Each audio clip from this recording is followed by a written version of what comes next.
Planet Mars, जिसे हम मरीख कहते हैं, जमीन से करोड़ों किलोमीटर दूर मौजूद है।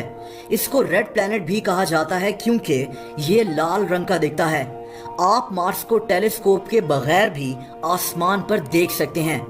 काफी अरसे से कोशिशें की जा रही हैं कि मार्स पर इंसानों की आबादी को लेकिन मार्स ही क्यों? क्योंकि मार्स पर जिंदा रहना मुमकिन है और उसकी शायद सबसे बड़ी वजह मार्स पर पानी का मौजूद होना है। लेकिन ये पानी बर्फ की शक्ल में है। हालांकि कई साइंटिस्ट का मानना है कि मार्स पर पानी लिक्विड फॉर्म में भी है, लेकिन ये बात अभी वाज़ेह नहीं हो सकी।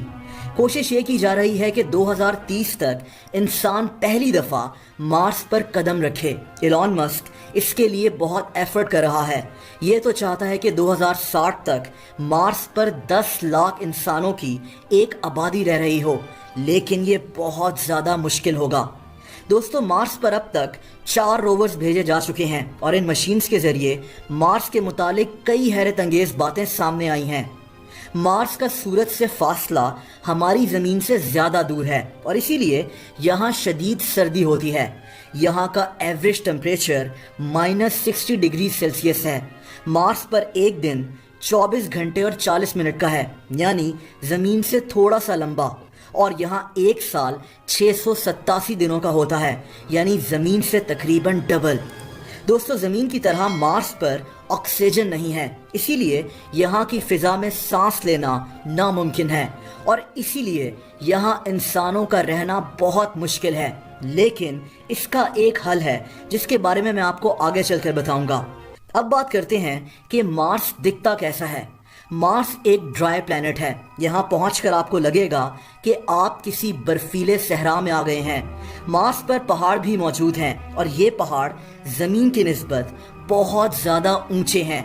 मार्स हो या ज़मीन, सब कुछ अल्लाह ताला ने ही तख्लीक किया है और ये भी बेशक अल्लाह ताला की कुदरत की निशानी है। दोस्तों, मार्स पर ज़िंदगी कैसी होगी?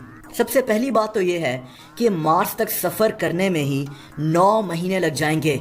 अगर 6 लोग मार्स की तरफ जा रहे हों तो इनको 30 लाख पाउंड्स वज़नी सामान साथ लेकर जाना होगा, जिसमें खाना, पानी, साइंटिफिक इंस्ट्रूमेंट्स और वहाँ रहने की चीज़ें शामिल हैं। लेकिन इससे भी बड़ा मसला ऑक्सीजन है। मार्स पर ऑक्सीजन नहीं है और ज़मीन से मार्स पर हर इंसान के लिए हर वक्त ऑक्सीजन भेजना नामुमकिन है। इसके लिए एक डिवाइस बनाई गई है जिसका नाम मॉक्सी है।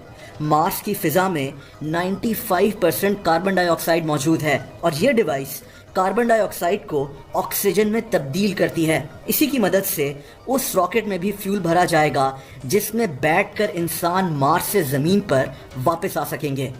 अगर मार्स पर खाने की बात की जाए तो आपको ये जानकर हैरत होगी कि मार्स पर पौधे भी उगाए जा सकते हैं, लेकिन यहाँ की मिट्टी में वो न्यूट्रिएंट्स मौजूद नहीं है जो पौधों को सही से उगा सकें। लेकिन फिर भी यहाँ सब्जियाँ और फल उगाना इतना बड़ा मसला नहीं है, बल्कि मार्स की फ़िज़ा में क्योंकि कार्बन डाइऑक्साइड मौजूद है जो पौधों के लिए सबसे ज़रूरी है, तो पौधे यहाँ बहुत तेज़ी से उगेंगे।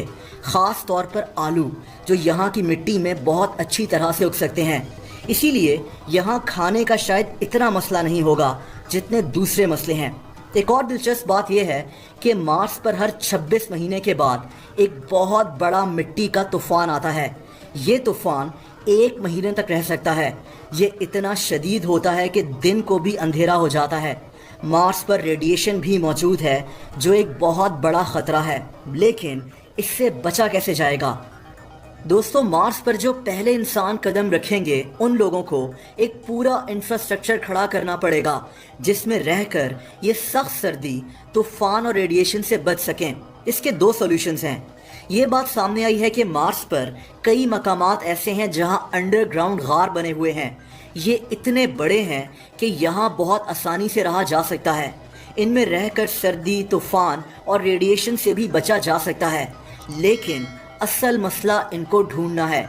ये एक बहुत बड़ा रिस्क है, इसीलिए वहाँ मौजूद लोगों को अपने रहने की जगह खुद तैयार करनी होगी जहाँ पौधे भी उगाए जा सकें, जो कि बेहद मुश्किल है। इसका हल ये है कि लोगों के जाने से पहले ही मार्स पर डोम्स को भेज दिया जाए जहां लोग रह सकें, या फिर साइंटिस्ट ये भी सोच रहे हैं कि रोबोट्स और 3D प्रिंटर्स के जरिए यहां पर लोगों के लिए घर बनाए जाएं।